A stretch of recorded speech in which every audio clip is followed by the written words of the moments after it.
주님의 이름으로 은혜와 평강을 기원합니다. 역대하 9장 성경 칼럼. 요절 2절, 22절. 제목 끝이 없는 것은? 생활 속에서 끝이 없는 이란 수식어는 흔히 쓰입니다. 즐거움엔 끝이 없다라는 방송 슬로건이 있었습니다. 그런데 제 생각에서 타락에는 끝이 없다로 해석된 적이 있었습니다. 결론적으로 이 세상과 인간에게 끝이 없는 것은 없습니다. 인간이 잴 수 없는 우주에 대하여 끝이 없다는 말도 성경은 거부합니다. 보이는 세계가 아무리 커도 유한하고 종말에는 사라집니다. 베드로후서 3장 10절입니다.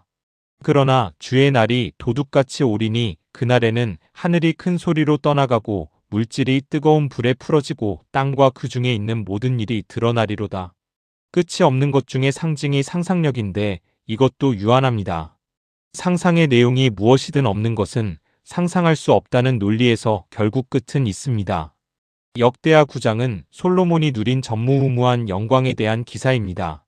영적인 분야는 물론이고 세상 모든 피조물과 사안에 대하여 막힘이 없이 능통합니다. 역대하 9장 2절입니다. 솔로몬이 그가 묻는 말에 다 대답하였으니 솔로몬이 몰라서 대답하지 못한 것이 없었더라. 하늘의 지혜로 말미암아 주어진 부와 명예는 천하에서 으뜸입니다. 역대하 9장 22절입니다. 솔로몬 왕의 재산과 지혜가 천하의 모든 왕들보다 큰지라. 정치, 경제, 국방, 문화면에서 가히 끝이 없는 찬사를 구가하고 있습니다. 역대하 9장 25절부터 26절입니다. 솔로몬의 병검에는 말의 외양간은 4,002호 마병은 12,000명이라 병거성에도 두고 예루살렘 왕에게도 두었으며 솔로몬이 유브라데 강에서부터 블레셋 땅과 애굽 지경까지의 모든 왕을 다스렸으며 스바 여왕이 놀라 진심으로 솔로몬의 하나님께 영광을 돌리고 있는 것은 현대어로 보면 전도가 된 것입니다. 역대하 9장 8절입니다. 당신의 하나님 여호와를 송축할지로다. 하나님이 당신을 기뻐하시고 그 자리에 올리사 당신의 하나님 여호와를 위하여 왕이 되게 하셨도다. 당신의 하나님이 이스라엘을 사랑하사 영원히 견고하게 하시려고 당신을 세워 그들의 왕으로 삼아 정의와 공의를 행하게 하셨도다 하고, 그렇다면 이 광경을 목도하면서 솔로몬의 영화는 최고이며 끝이 없다는 결론을 낼 수 있겠습니까? 정답은 예수님께서 솔로몬을 소환한 말씀에 담겨 있습니다. 누가복음 11장 31절입니다. 심판때에 남방 여왕이 일어나 이 세대 사람을 정죄하리니 이는 그가 솔로몬의 지혜로운 말을 들으려고 땅끝에서 왔음이거니와 솔로몬보다 더 큰 이가 여기 있으며, 주님의 이 말씀은 스바 여왕은 솔로몬의 말을 들었는데 완악한 너희는 솔로몬보다 더 큰 내 말은 왜 안 듣느냐는 뜻입니다. 한이 없어 보이는 솔로몬은 주님의 모형일 뿐이고 솔로몬보다 더 크고 완전한 원형은 예수님이라는 것입니다. 금세와 내세에서 끝이 없이 영원한 분은 오직 예수님밖에 없다는 결론을 내립니다. 지금 우리가 완성된 성경에서 예수님의 말씀을 듣고 있다는 사실에 감격하지 않을 수 없습니다. 역대기에서 생략된 국제결혼과 우상숭배와 언약 파기 사건은 솔로몬에게 끝이 있다는 것을 보여줍니다.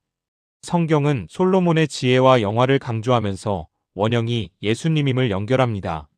솔로몬은 주님이 아니면 아무것도 아니며 구세주가 꼭 필요한 죄인임을 강조합니다. 로마서 3장 10절부터 12절입니다.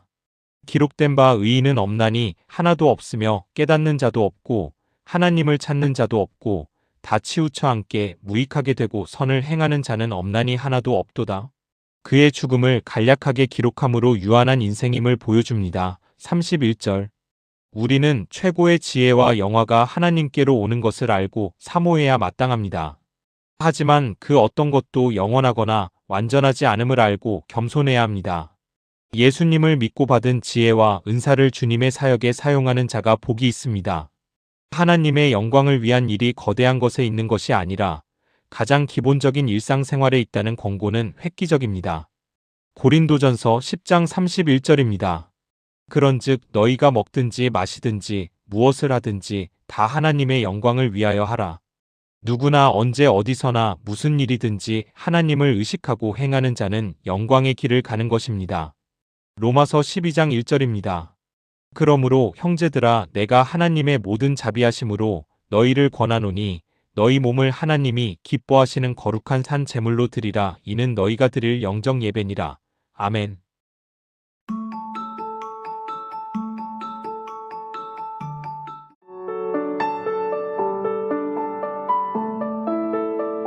주님의 이름으로 은혜와 평강을 기원합니다. 역대하 10장 성경 칼럼.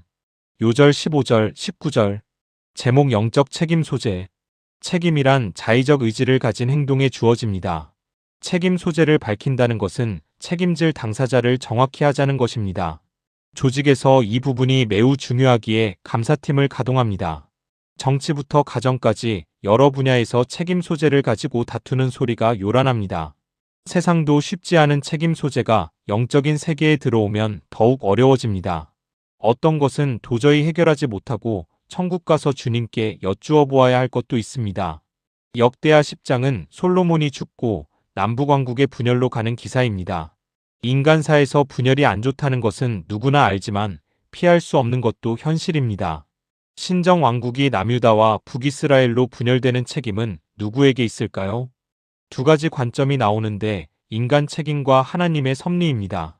먼저 인간의 책임 소재 1차 인물은 솔로몬입니다. 말기에 행한 우상 숭배로 하나님께서 그의 아들 대에서 왕국이 분열될 것을 선고하였습니다. 열왕기상 11장 11절부터 12절입니다. 여호와께서 솔로몬에게 말씀하시되 내게 이러한 일이 있었고 또 내가 내 언약과 내가 내게 명령한 법도를 지키지 아니하였으니 내가 반드시 이 나라를 내게서 빼앗아 내 신하에게 주리라. 그러나 내 아버지 다윗을 위하여 내 세대에는 이 일을 행하지 아니하고 내 아들의 손에서 빼앗으려니와. 솔로몬의 유책은 아들을 제대로 교육하지 못한 점도 들어갑니다. 여호수아 시대의 영적 가문 계승은 자녀 교육의 롤모델입니다. 사사기 2장 7절입니다. 백성이 여호수아가 사는 날 동안과 여호수아 뒤에 생존한 장로들 곧 여호와께서 이스라엘을 위하여 행하신 모든 큰일을 본 자들이 사는 날 동안에 여호와를 섬겼더라. 두 번째 책임은 다윗의 길을 배반한 우상 숭배자 여로보암입니다. 솔로몬 당시부터 반역의 기미를 보였던 그는 기회가 오자 10지파를 준동하여 북이스라엘의 왕이 됩니다. 세 번째 인물은 솔로몬에 이어 왕위를 물려받은 아들 르호보암입니다. 아버지와는 달리 지혜를 전혀 구하지 아니하고 교만하여 폭정을 선언하는 망발을 부립니다. 5절부터 11절. 지혜로운 원로들을 무시하고 소장 강경파의 말을 듣고 일어난 일입니다. 지금까지가 인간의 책임 소재를 다룬 것이라면 이제 하나님의 섭리에 눈을 뜰 차례입니다. 이 비밀은 15절에 힌트가 숨어 있습니다. 르호보암이 백성의 말을 듣지 않은 이유가 하나님께로 말미암아 난 것이라고 기술합니다. 나아가 여로보암에게 일어난 일까지 하나님의 뜻이라고 못을 박습니다. 역대하 10장 15절입니다. 왕이 이같이 백성의 말을 듣지 아니하였으니 이 일은 하나님께로 말미암아 난 것이라. 여호와께서 전에 실로 사람 아이야로 하여금 느밧의 아들 여로보암에게 이르신 말씀을 응하게 하심이더라. 하나님께서 분열 왕국을 주관하거나 허락하였다는 의미입니다. 인간 차원에서 이해가 되지 않을 수 있지만 하나님께서 선민인 남유다를 구별하신 것입니다. 이에 대한 증거는 역대기에서 북이스라엘에 대한 기록을 멈춤으로 적통이 남유다임을 확인한 사실입니다. 역대하 10장 19절입니다. 이에 이스라엘이 다윗의 집을 배반하여 오늘날까지 이르니라. 분열에는 북이스라엘의 배교에 남유다의 선민을 보호하려는 하나님의 숨겨진 손길이 들어가 있습니다. 악역의 사람인 바로와 하만과 가룟 유다 등과 이단들이 역설적인 쓰임을 받는 섭리는 영안이 열려야 볼 수 있습니다. 선민 입장에서 볼 때 적국의 수장인 고레스를 기름 부음을 받은을 수식하여 메시아 역할로 적극 사용하신 섭리에도 놀라게 됩니다. 이사야 45장 1절입니다. 여호와께서 그의 기름 부음을 받은 고레스에게 이같이 말씀하시되 내가 그의 오른손을 붙들고 그 앞에 열국을 항복하게 하며 내가 왕들의 허리를 풀어 그 앞에 문들을 열고 성문들이 닫히지 못하게 하리라. 자연과 역사와 인간의 주권자가 되시는 하나님의 경륜은 깊고 오묘합니다. 다니엘 4장 35절입니다. 땅의 모든 사람들을 없는 것 같이 여기시며 하늘의 군대에게든지 땅의 사람에게든지 그는 자기 뜻대로 행하시나니 그의 손을 금하든지 혹시 이르기를 내가 무엇을 하느냐고 할 자가 아무도 없도다. 바울이 감격하여 부르짖은 하나님 섭리에 대한 유명한 찬탄을 보겠습니다. 로마서 11장 33절입니다. 깊도다 하나님의 지혜와 지식의 풍성함이여 그의 판단은 헤아리지 못할 것이며 그의 길은 찾지 못할 것이로다. 아멘.